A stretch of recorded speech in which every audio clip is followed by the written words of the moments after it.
please, don't try anything that you're about to see us do at home. Ever. Take cover. On this episode of MythBusters, Jamie and Adam get all steamed up. Woo! As they test if an ordinary water heater has the extraordinary ability to fly right through your house like a rocket. Oh! And our rebel trio try on some riveting all-American legends about blue jeans. Oh, those are good. Charging off with if you're dragged along the ground by a horse, could your jeans catch fire? Do you feel any heat? In your pants, I mean. Then there's the blood-curdling tale that shrinking your jeans by sitting in a bath could squeeze the life right out of you. Oh, my God! We're gonna have to amputate his leg. Who are the MythBusters? It's time to blow some stuff up. Adam Savage and Jamie Heineman. That was fun. Between them, more than 30 years of special effects experience. This is the kind of thing I'd do on the weekend. Joining them, Carrie Byron. Come over here, you smell that? Grant Imahara. He's alive! And Tori Belleci. It's starting to feel like a bad idea. They don't just tell the myths, they put them to the test.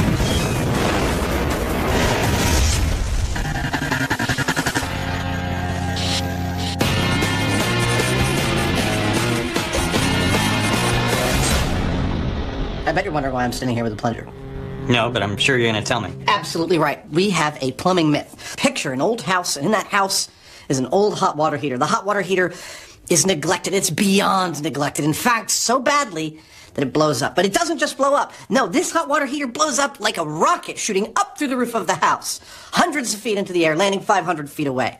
The fans are going nuts about this on the website. They want us to test it out. Sounds like fun to me. It gets me all steamed up just thinking about it. Water heaters are fitted with two main safety devices, a thermostat and emergency cutoff switch to prevent the water from overheating, and a temperature and pressure relief valve to release excessive pressure. To find out what needs to happen to make good water heaters go bad, Jamie and Adam are conducting scale tests using small 6-gallon tanks. We're going to set this thing up using instrumentation that monitors both temperature and pressure.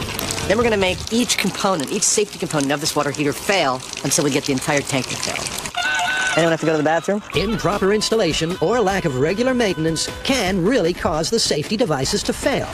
Jamie and Adam are just simplifying the process. This is the thermostat and the emergency cutoff switch, which the water heater normally comes with. We've taken it off, so we've got no emergency shutoff. The TNP valve is now the only functioning safety device. So here's how it works. When heated inside a closed environment, water expands and causes an increase in pressure. If the temperature or pressure gets too high, the TNP valve opens. So in theory, once this thing reaches the pressure that the pressure relief or the temperature relief valve activates that, we should just see it start to spew some water. Yep. So people don't get scalded, the recommended set temperature for water heaters is well below boiling point of 212 degrees Fahrenheit. Look at how fast the temperature is rising, man. Yeah. Won't take long. When the water gets up to a dangerous 165 degrees, the TNP valve comes to the rescue. Oh, there it goes. Really? Yeah. Oh, yeah, look, it's spewing. That's what it's supposed to do. That's better. For their next test, they're really putting themselves in hot water.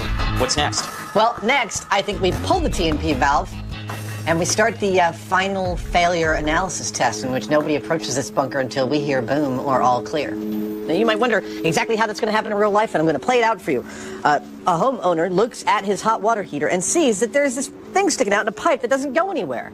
And he thinks, well, maybe that's from some old plumbing. It's dripping water, too, so I'll just cap it, stop it from dripping water. It happens all the time. Removing the TNP valve could cause a serious explosion, so Jamie rigs up an external emergency release so they can defuse the system immediately. Are we live? We're live. All right, let's get everyone in the safety zone. The pressure slowly builds. Normally, a TNP valve is set to release at about 150 psi. Now, the sky's the limit. This is excruciating. Tell me about it. 400 psi. 250 degrees Fahrenheit. Both the temperature and the psi are climbing steadily, when all of a sudden... Whoa! We just lost pressure. We lost half of our pressure over there.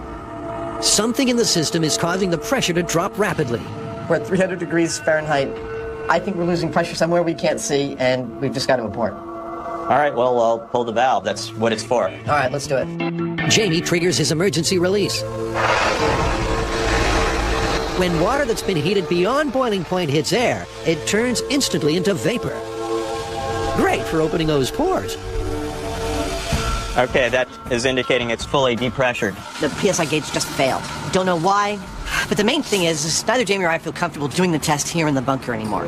After watching the amount of steam that came out, knowing how much pressure it takes to make a tank blow, we just want to be far away from this. The pent-up fury inside this tiny tank has got the guys running for cover. We need more room, for Let's sure. pack up and move it out. Okay.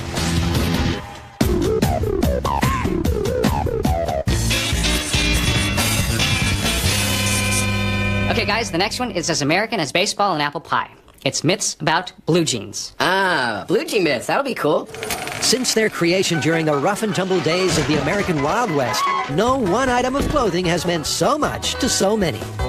Practical, synonymous with rebellion, sexy, and cool, it's no wonder legends about jeans are bursting at the seams. What's the first myth? A cowboy falls off his horse and gets dragged by it, and the friction that's created actually causes the jeans to catch on fire. Okay, that has Tori written all over it. Why does it have me written all over it?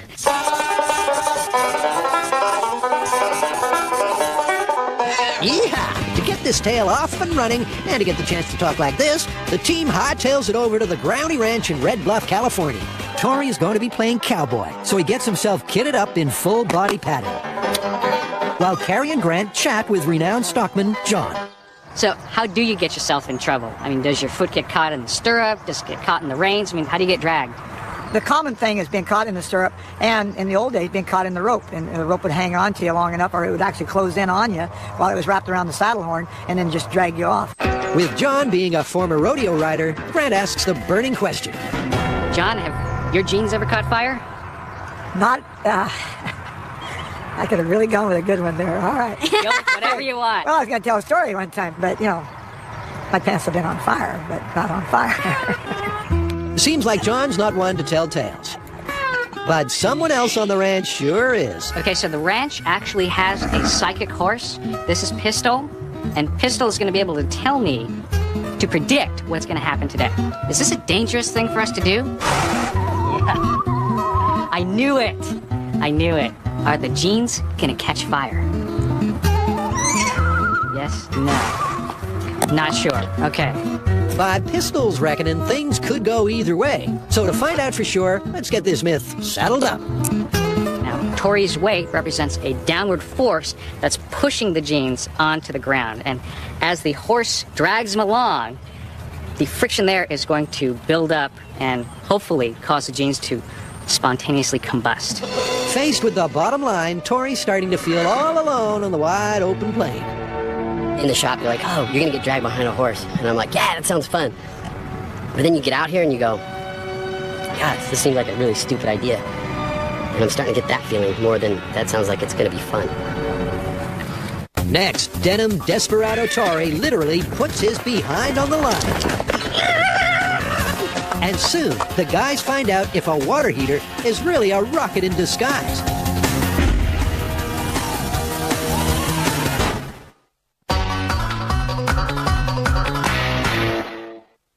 The fans want to get the down low on this classic spaghetti western scenario. If you're dragged along the ground by an out-of-control horse, can the friction cause your jeans to catch fire?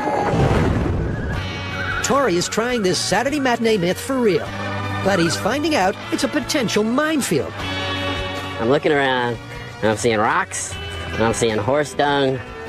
Not only is it going to hurt, it's going to be very, very unpleasant. To reduce the hazards, Tori is decked out in top-to-toe denim with a padded safety suit underneath. Fashion please. Top 10 cardinal rules. Denim on denim. Nope. And paramedics are on site. Expert cowgirl Neela will be riding Pistol, the psychic horse. Wow, this rope's a lot shorter than I thought it was going to be. To calculate the hotness of Tori's rear, the team has got some specialized equipment. We have an infrared surface thermometer, so we'll measure how hot the jeans are before the run, 103.5, and compare that to how hot they are after. And I'll just be carrying this just in case. Stretched out 25 feet from Pistol's back legs, Tori should be out of kicking range. Giddy up! Okay, you gotta be on your back. As Tori is pulled across the ground, he realizes that being a movie stuntman is not as glamorous as he once thought. Oh, hit a patch of dung there. I was just trying to hold on to the rope. I was hoping that the horse would stop soon. I just kind of kept my eyes closed and my mouth shut. Tori's cheeks clock up some serious speed. All right, we're topping out at 20 miles an hour.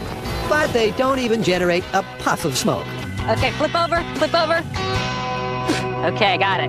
That was great. Can we do that again? 116 and a half. Post-run, Tori's posterior temperature has increased by 13 degrees. Do you feel any heat? In your pants, I mean. Yeah, definitely. The friction did add some heat, but I mean, these pants aren't smoking. Then let's ride again. Round 2. Drag that no-good varmint out of town, Pistol. At a quicker pace, They're going way faster this time. Tori and the dung are really flying. Oh my God, they're topping at 30. I sure hope he doesn't have a date tonight. This time, we went a little bit faster. A lot faster, I felt like. I felt like I was bouncing around a lot. My head was going all over the place. When his gluteus maximus finally grinds to a halt, our vigilant fanny assessor rushes in. It's 145 and a half degrees. Whoa. So an increase of 34 degrees. Still didn't catch on fire. And that's kind of what I figured. I figured the jeans were just going to tear away before they caught on fire.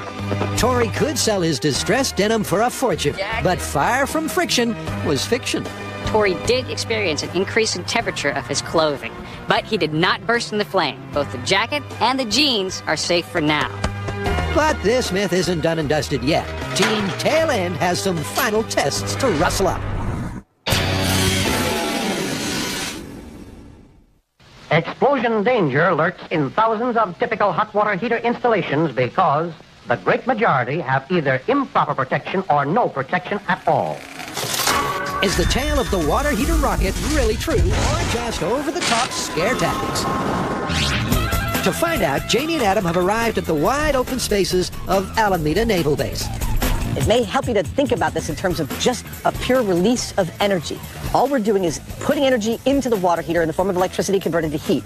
We're not letting that energy out in any way. Now, the difference between a rocket and a bomb releases all of its energy in every direction at once, and a rocket releases all of its energy over a little bit longer period of time in one single direction. And that's what we're looking for here. The same as their scale tests, they're using a 6-gallon tank.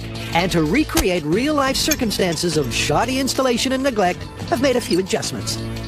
The electronic cutoff switches and thermostats, gone. The temperature and pressure valve, gone. The power from a remote generator is switched on. Okay, Adam, we're live. We're hooked up. We're running about 25 amps. So everybody be on alert. Over. And our little heater has his moment in the sun. Well, as far as I can tell, everything's good to go. I hope we get it to blow this time. Yep. I'm tired of watching a heater not do anything. Third time's the charm. In a healthy appliance, the cutoff switch would activate before boiling point, and the pressure release valve at 150 psi. But our patient is sick, and his temperature's rising rapidly. All right, so we're at 7 minutes, almost 40 psi and 250 degrees Fahrenheit. 270 degrees, 53 psi. Okay, we're at 20 minutes, 370 degrees, and 190 psi. Suddenly, his fever breaks. That's a failure, but that's not an explosion. It was pretty spectacular. This thing bathed in a cloud of hot, scalding steam and 300, 400 degree water. It's ludicrously dangerous. 6 gallons of water turned into 9,600 gallons of fissuring vapor. But even with all that force, the tank didn't go for a ride. Let's get a bigger heater out here. Try this again. Okay, let's do it. A bigger tank may give the guys the heave-ho they need. Coming right up, besides looking killer, Oh, those are good. can tight jeans kill you? And soon, you'll never look at your water heater the same way again.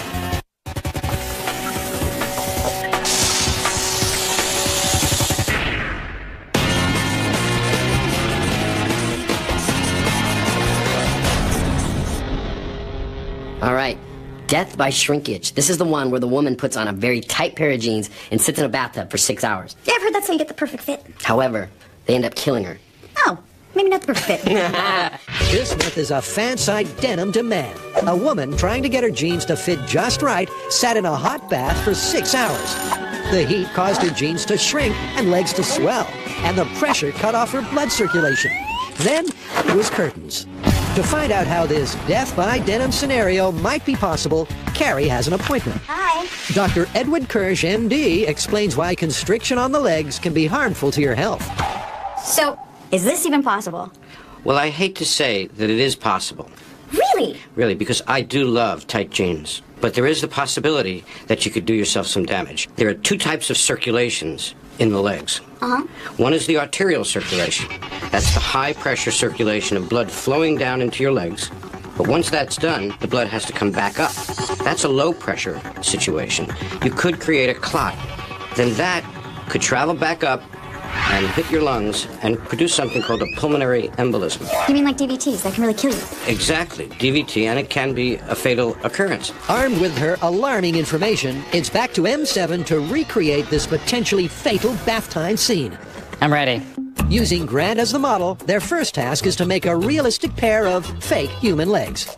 Jim Morrison, eat your heart out. Okay, I'm sorry. What I need to do is make a cast of his legs. We're going to fill it with a material that's similar to flesh. We're going to put veins in there so that way we can see if those jeans do start constricting around those legs, it cuts off the blood circulation. About those giants. Yeah. When the plaster hardens, Tori continues making the molds while Grant rigs up an old tub with a blood pumping system. Now it starts out with an aquarium pump with this vessel, and it will be filled with actual blood. Blood's going to be pumped through this tube to valve number 1, which regulates the pressure. Now this goes into the tube that would lead to the leg, which is inside the tub. Jeans are constricting. Finally, comes out here. Meanwhile, Tori inserts surgical tubing that will act as the low-pressure veins in each limb. He places them 2 inches below the surface, just like in the human body. Then he fills up the hollows with Permagel.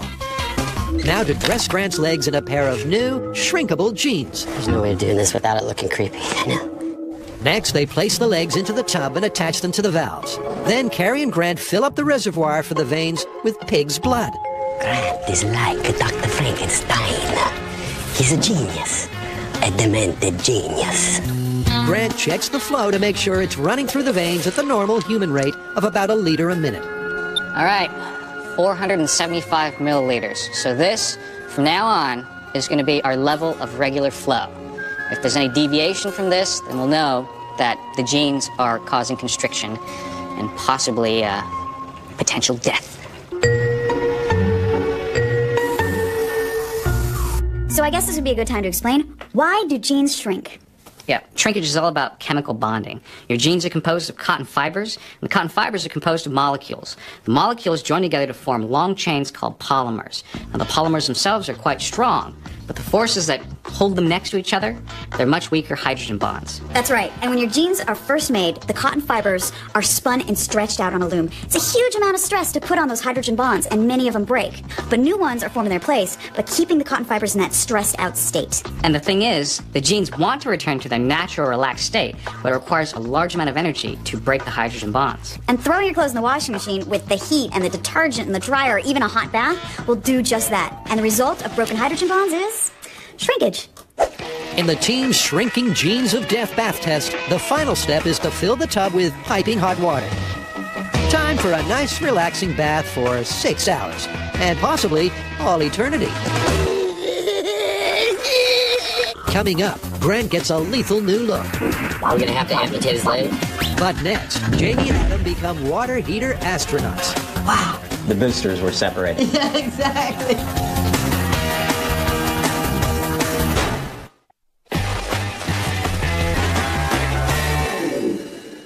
Can an ordinary, everyday water heater become a rocket so powerful it can blast through a building?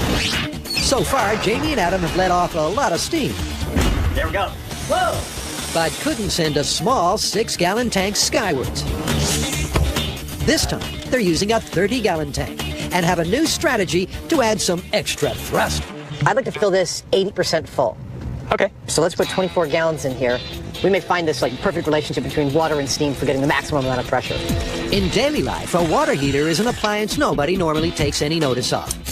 So to mimic one in serious neglect, Jamie and Adam disable its safety devices. Once again, it's time for launch and to man bunker boiling over. By the time we're done with this, we'll actually know what we're doing. At least one of our crew seems to think they'll get it this time. Never has a single water heater been covered from so many angles. Maybe all this attention will raise them from their D-list apparatus status. Okay, now we're at 160 PSI. It's officially a no-go zone. Anything goes from here on in, so stay clear. These pressure vessel ones are really difficult because they involve tons and tons of waiting and waiting, and it's excruciating. It's really boring. The suspense is killing me. After an excruciating 50-minute wait, they achieve liftoff. Wow! That was at about 350 PSI.